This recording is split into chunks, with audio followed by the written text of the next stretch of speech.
Good morning. Good morning.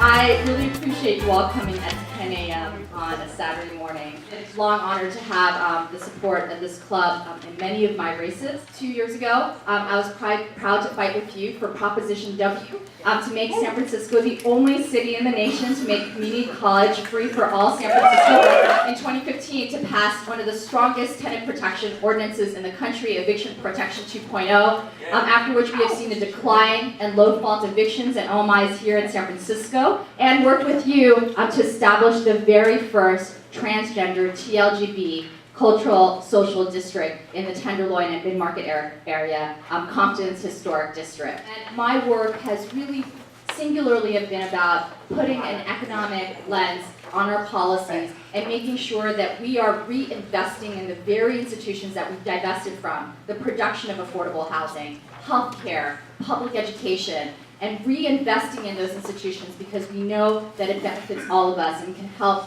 regrow and strengthen our working and middle class here in San Francisco again. The incredible measure that's on the ballot in June, which I hope you'll support, to provide right to counsel in cases of eviction.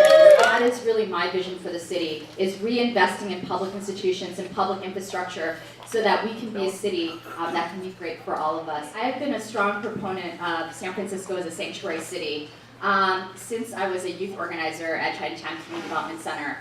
One, we do not permit any local resources, whether it is school officials to SFPD, to collaborate or partner with ICE in the federal raids here in San Francisco. And I, along with many of you, are willing to be part of civil disobedience to make sure that we're protecting every resident here in San Francisco. The answer to homelessness is absolutely housing. And when this country was in the business of building affordable housing, up until 1980, homelessness as a national urban phenomenon did not truly exist in cities here in this country. In fact, people were were often homeless for days and nights, not weeks and years, which is what we're seeing today. We also really need to do a lot more around step-up housing because we have many residents that are actually ready to leave their supportive housing unit and single-room occupancy hotels, and they want to move up to a rent-controlled unit because they don't need the services, and then we can free those units up for folks that are living on the street. We have people that are sleeping on our streets in dangerous conditions. I was also proud to have worked on expanding our only 24-hour medical respite shelter in the south of Market and increasing beds that are staffed by nurses, clinicians, and psychologists. We have to treat homelessness not just as an economic issue, but we also have to treat it as a public health crisis as well and make sure that we are providing the appropriate services to people on our streets. I want to be a leader here in San Francisco, make San Francisco a beacon to the rest of the country when we show what it means to invest in our citizens and social infrastructure again, and the outcomes of what happens when we do that. Growing up in San Francisco, specifically in the Western Addition community, we dealt with more than our fair share of violence and of other safety issues in our community. More importantly, it also included making sure that there were relationships between our community and police officers so that we don't deal with a lot of the issues that we know we're seeing and talking to members of my community who basically said, look, frankly, I don't like it, but I don't want to get shot by a gun either,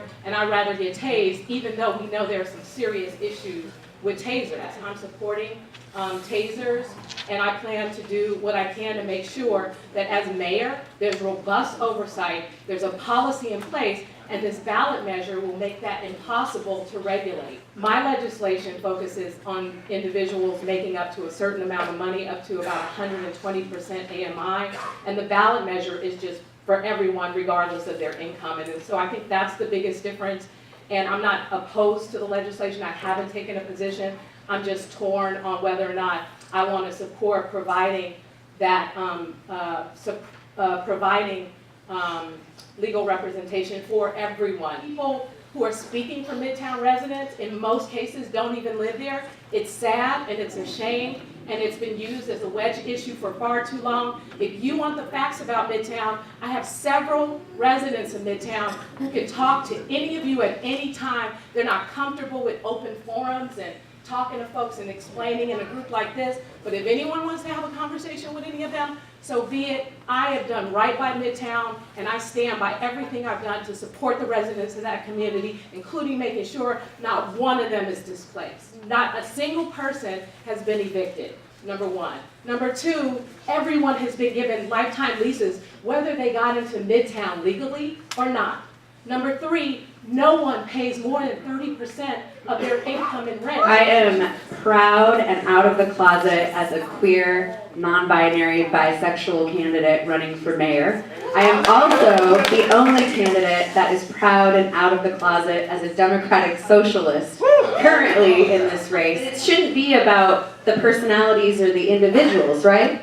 It should be about the issues. And so what's going to happen on June 6th for our encampment residents? I have a plan to actually work towards working with encampment residents and neighbors and organizations to get people into community integrated participatory transitional villages. On day one, we can start this work. That I want to actually redesign the race here. I want to redesign the track and not just have a horse in the race.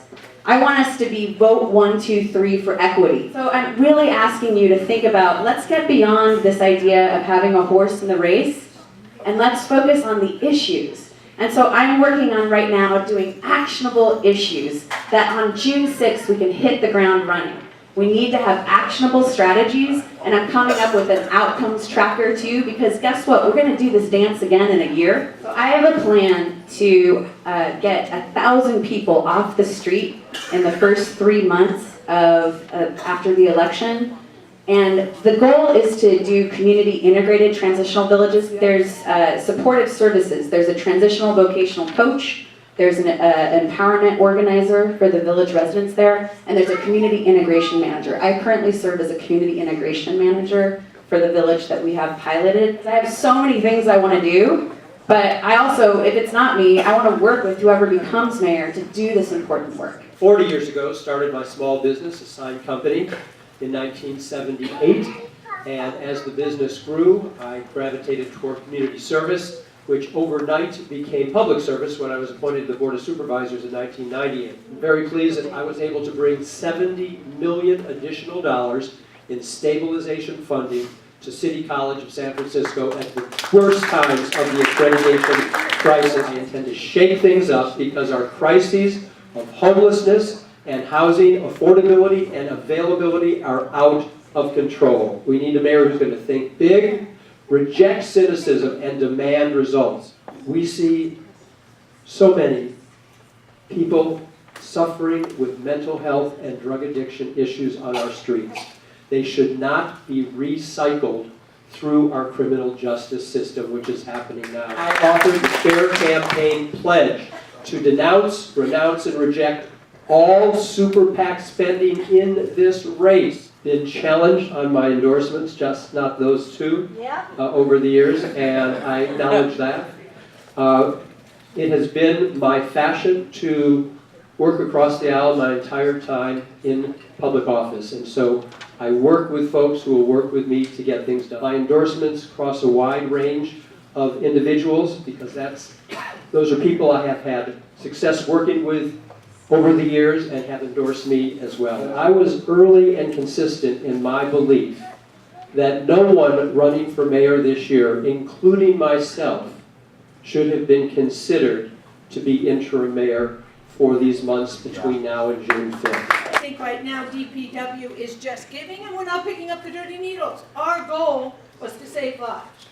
Every piece of legislation we did from the health committee was to save lives.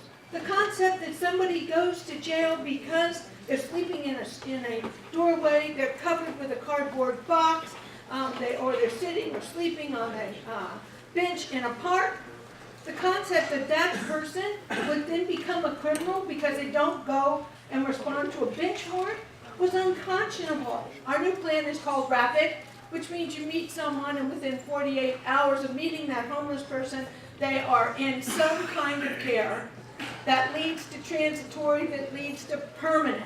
The only solution to this homeless problem is permanent, supportive housing. And I know I may not be your number one.